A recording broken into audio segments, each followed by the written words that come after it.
Minecraft is known to have a lot of weird things in it that don't make any sense. And although I'm not complaining about most of them, there are still some things that just really don't make any sense and that should be fixed. Number 1. Villagers are known to be very fragile mobs. But that is until they are sleeping in the bed, where they suddenly become invincible to certain things. You can throw a waterfall over their face, or even a lava fall if you want to. You can drop a stack of anvils on their legs, or even a bunch of tridents that will pierce through their faces. It will not even make them blink. However, when you drop one dripstone on a villager, he suddenly wakes up, hurted and offended, or he even dies instantly if you place it high enough. Where's the logic in that? You tell me. Number 2. One way to cook your meat is to place it on a campfire, but an even quicker and funnier way to cook your meat is to actually set the animal itself on fire. When it dies, you end up with a cooked beef or meat, which makes quite some sense in Minecraft. But then you would expect the same thing to happen when you place it alive on the campfire, right? Well, not really. When it dies while burning, it drops a raw beef. And not only that, it suddenly doesn't feel the need anymore to run away from the campfire, even though he was running like crazy when I lit him on fire. And the fact that he would stop burning the moment he steps away from the campfire.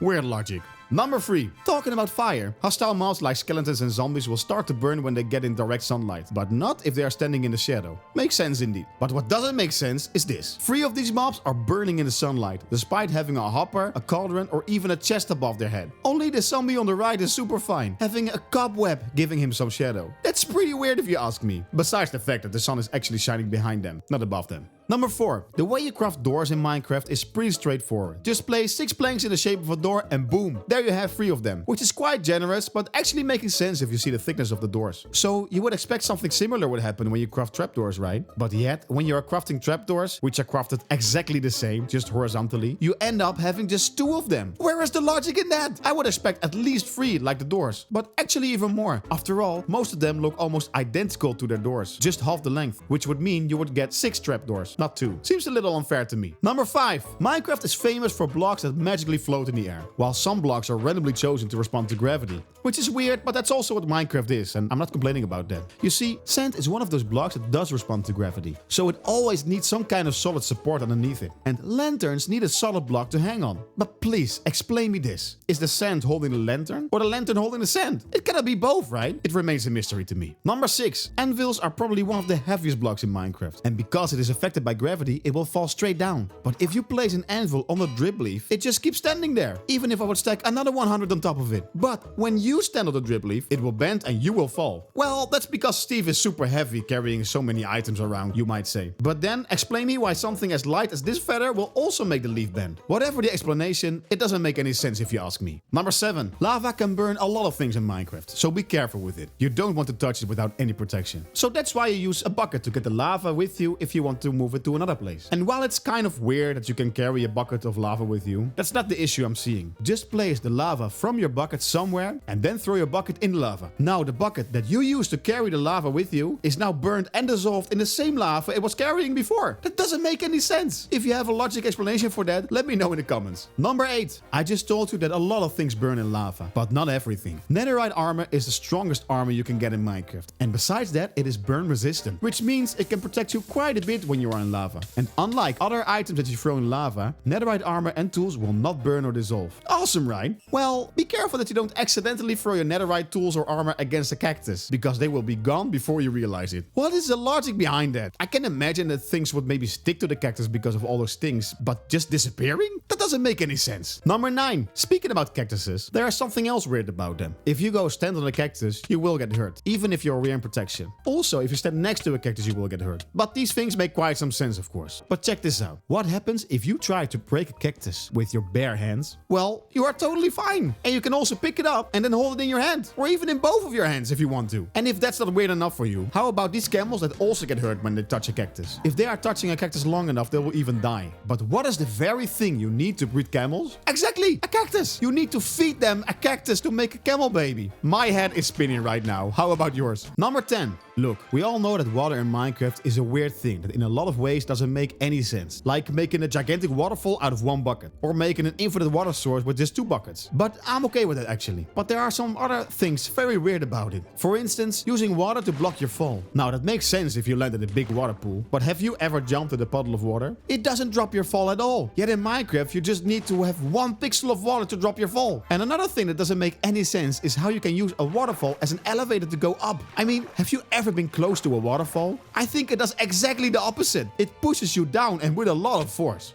Let me know in the comments which one you find the funniest or weirdest Minecraft logic. If you want to see things that should change in Minecraft, check out this video where I show you 7 vanilla tweaks that would make Minecraft 10 times better. Don't forget to subscribe if you haven't already, and see you in the next one.